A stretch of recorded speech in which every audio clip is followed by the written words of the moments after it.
പഹൽഗാം ഭീകരാക്രമണത്തിൽ രാജ്യം തിരിച്ചടിക്കൊരുങ്ങവേ ലഷ്കർ ഇ തയ്ബ തലവൻ ഹാഫിസ് സയ്യിദിന്റെ സുരക്ഷ വർദ്ധിപ്പിച്ചു പാകിസ്ഥാൻ.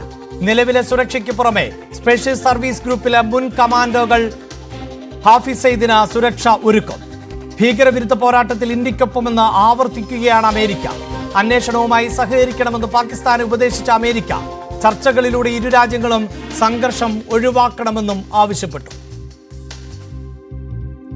അതിർത്തിയിലെ സാഹചര്യം പ്രധാനമന്ത്രി വിലയിരുത്തുന്നുണ്ട്. പാക് വ്യോമാതിർത്തി അടച്ച ഇന്ത്യ പാക് സെലിബ്രിറ്റികളുടെ ഇൻസ്റ്റഗ്രാം അക്കൗണ്ടുകൾ ബ്ലോക്ക് ചെയ്തു. കേസിൽ അന്വേഷണം തുടരുന്ന NIA ബൈസറൻ വാലിയുടെ ത്രിമാന ചിത്രീകരണം നടത്തി. അതേസമയം അതിർത്തിയിൽ വെടിനിർത്തൽ കരാർ ലംഘിച്ചുകൊണ്ട് പാകിസ്ഥാൻ പ്രകോപനം തുടരുകയാണ്. വാർത്തയുടെ വിശദാംശങ്ങളുമായി രാകേഷ് ചേരുന്നുണ്ട്. രാകേഷ്, മറ്റു വിവരങ്ങളിലേക്ക് പോകുന്നതിന് മുമ്പ് ഏത് നിമിഷവും ഇന്ത്യയുടെ ആക്രമണം ഉണ്ടാകും എന്ന് പാകിസ്ഥാൻ ഉറപ്പിക്കുന്നു. അതിന്റെ പ്രതിഫലനം ഇന്നലെയും നമ്മൾ കണ്ടതാണ്. 36 മണിക്കൂറിനുള്ളിൽ പാകിസ്ഥാനെ ഇന്ത്യ ആക്രമിക്കുമെന്നും ഇടപെടണമെന്നും ഐക്യരാഷ്ട്രസഭയോട് പാകിസ്ഥാൻ ആവശ്യപ്പെട്ടിരുന്നു. ഇപ്പോഴിതാ ഇന്ത്യയുടെ ലക്ഷ്യം പാകിസ്ഥാനിലെ തീവ്രവാദ കേന്ദ്രങ്ങളും നേതാക്കളുമായിരിക്കും എന്ന വിലയിരുത്തലിലേക്ക് പാകിസ്ഥാൻ എത്തുകയാണോ? അതിന്റെ അടിസ്ഥാനത്തിലാണോ ഹാഫിസ് സയ്യിദിനടക്കം സുരക്ഷ വർദ്ധിപ്പിക്കുന്നത്?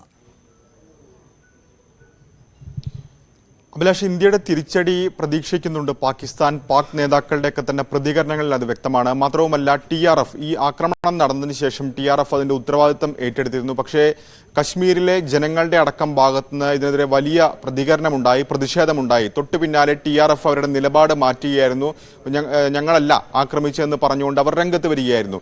ഏതായാലും TRFന് ബന്ധമുള്ള സംഘടനയാണ് ലഷ്കർ തയ്ബയുടെ നേതാവാണ് ഹാഫിസ് സയ്യിദ്. മാത്രവുമല്ല, മുംബൈ ഭീകരാക്രമണം അടക്കമുള്ള കേസുകളിൽ ഇന്ത്യ തിരയുന്ന, ഇന്ത്യ വിട്ടു നൽകണമെന്ന് ആവശ്യപ്പെടുന്ന ഭീകരനാണ് ഹാഫിസ് സയ്യിദ്. അപ്പോൾ സ്വാഭാവികമായും അത്തരമൊരു നീക്കം പാകിസ്ഥാൻ പ്രതീക്ഷിക്കുന്നുണ്ട് എന്ന് വേണം കരുതാൻ. മാത്രവുമല്ല, കഴിഞ്ഞ ദിവസം ഇത്തരത്തിൽ ലോറൻസ് ബിഷ്ണോയ് സംഘാംഗങ്ങളുടെ ഒരു സാമൂഹ്യ മാധ്യമങ്ങളിൽ ഒരു പോസ്റ്റ് പ്രചരിച്ചിരുന്നു. അതിൽ അവർ പറയുന്നത് പഹൽഗാമിൻ സംഭവത്തിൽ പ്രതികാരം തീർക്കുമെന്നാണ്. ഹാഫിസ് സയ്യിദിന്റെ പടവും അതിനകത്തുണ്ട്. അപ്പോൾ ഇത്തരം ചില ഭീഷണികൾ കൂടി വന്ന പശ്ചാത്തലത്തിലാണ് ഇപ്പോൾ ഏതായാലും സുരക്ഷ വർദ്ധിപ്പിച്ചുകൊണ്ടുള്ള നടപടിയിലേക്ക് പാകിസ്ഥാൻ കടക്കുന്നത്. നിലവിൽ ജയിലിലാണ് ഹാഫിസ് സയ്യിദ് ഉള്ളത്. അതായത് ഭീകര ഫണ്ടിങ്ങുമായി ബന്ധപ്പെട്ട കേസിൽ 43 വർഷത്തെ ശിക്ഷയ്ക്ക് വിധിക്കപ്പെട്ടിരിക്കുകയാണ് ഹാഫിസ് സയ്യിദ്. ഹാഫിസ് സയ്യിദിന് പക്ഷേ ജയിലാക്കി മാറ്റിയിരിക്കുന്നത് അയാളുടെ വീട് തന്നെയാണ്. അപ്പോൾ അവിടെയാണ് ഇപ്പോൾ സുരക്ഷ വർദ്ധിപ്പിച്ചിരിക്കുന്നതെന്നാണ് പാക് സർക്കാർ വൃത്തങ്ങളടക്കം നൽകുന്ന വിവരം. നിലവിൽ അവിടെ സുരക്ഷയുണ്ട്. അതിന് പുറമെ ഇപ്പോഴത്തെ സാഹചര്യം കൂടി കണക്കിലെടുത്തുകൊണ്ട് സ്പെഷ്യൽ സർവീസ് ഗ്രൂപ്പിലെ മുൻ കമാൻഡോകളെയാണ് ഇപ്പോൾ അവിടെ സുരക്ഷയ്ക്കായി വിന്യസിക്കുകയും ചെയ്തിരിക്കുന്നത്. അങ്ങനെ ഹാഫിസ് സയ്യിദിന് സുരക്ഷ നൽകുന്ന നടപടിയിലേക്ക് പാകിസ്ഥാൻ ഈ ഘട്ടത്തിൽ കടക്കുകയാണ്. മാത്രവുമല്ല, പാകിസ്ഥാൻ ഇപ്പോൾ കഴിഞ്ഞ ദിവസം ഐക്യരാഷ്ട്രസഭ സെക്രട്ടറി ജനറലിനോട് ആവശ്യപ്പെട്ടതും ഇന്ത്യ ഏത് നിമിഷം ആക്രമിക്കും, അതുകൊണ്ട് തന്നെ പ്രകോപനം ഇന്ത്യയാണ് നടത്തുന്നതെന്നാണ് അവർ പറഞ്ഞിരുന്നത്.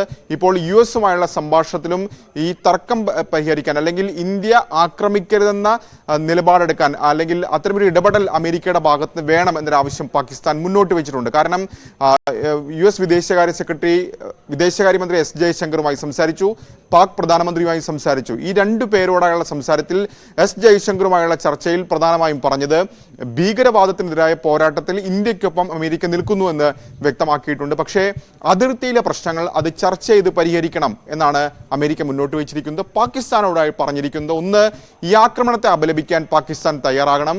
രണ്ടാമതായി, ഇന്ത്യ നടത്തുന്ന അന്വേഷണത്തോട് സഹകരിക്കണമെന്നാണ്. കാരണം നിഷ്പക്ഷ അന്വേഷണത്തിന് സഹകരിക്കാം എന്ന നിലപാടാണ് പാകിസ്ഥാൻ ആദ്യം മുതൽ മുന്നോട്ട് വെക്കുന്നത്. അങ്ങനെയല്ല, ഇന്ത്യ നടത്തുന്ന അന്വേഷണത്തോട് സഹകരിക്കാൻ പാകിസ്ഥാൻ തയ്യാറാകണമെന്ന നിർദ്ദേശം കൂടി ഇപ്പോൾ അമേരിക്ക മുന്നോട്ട് വെച്ചിട്ടുണ്ട്. പക്ഷേ ഈ ആക്രമണത്തിൽ പങ്കില്ല എന്ന പതിവ് നിലപാട് പാകിസ്ഥാൻ അവിടെ ആവർത്തിക്കുകയും ചെയ്തിട്ടുണ്ട്. അഭിലാഷ്, അതാണ് ഇതിൽ ഏറ്റവും എടുത്തു പറയേണ്ടത്. രാകേഷ്, ഈ തരത്തിലുള്ള ഒരു ആക്രമണം ഇന്ത്യയുടെ ഭാഗത്ത് നിന്നുണ്ടാകും എന്ന് പാകിസ്ഥാൻ പ്രതീക്ഷിക്കുന്നു. ഐക്യരാഷ്ട്രസഭയിലടക്കം അത്തരം നിലപാട് പാകിസ്ഥാൻ സ്വീകരിക്കുന്നു. പക്ഷേ ഇതിനു മുമ്പുള്ള ഇന്ത്യയുടെ ചരിത്രം പരിശോധിച്ചാലും പലപ്പോഴും അങ്ങനെ പാകിസ്ഥാനിലെ ജനങ്ങൾക്ക് ജീവഹാനി സംഭവിക്കുന്ന തരത്തിലുള്ള ആക്രമണങ്ങളിലേക്ക് ഇന്ത്യ പോയിട്ടില്ല. ഒരുപക്ഷെ യുദ്ധകാലഘട്ടത്തിൽ അടക്കം, ഇന്ത്യ പാക് യുദ്ധകാലഘട്ടത്തിൽ അടക്കം അതിനുശേഷം നടത്തിയിട്ടുള്ള മിന്നലാക്രമണങ്ങളിലും ഇന്ത്യ ലക്ഷ്യം വെച്ചിരുന്നത് തീവ്രവാദ ഗ്രൂപ്പുകളെയാണ്, അവരുടെ ക്യാമ്പുകളെയാണ്. ആ ക്യാമ്പുകൾ പലപ്പോഴും സൈന്യത്തിന്റെ പിന്തുണയോടെ പ്രവർത്തിക്കുന്ന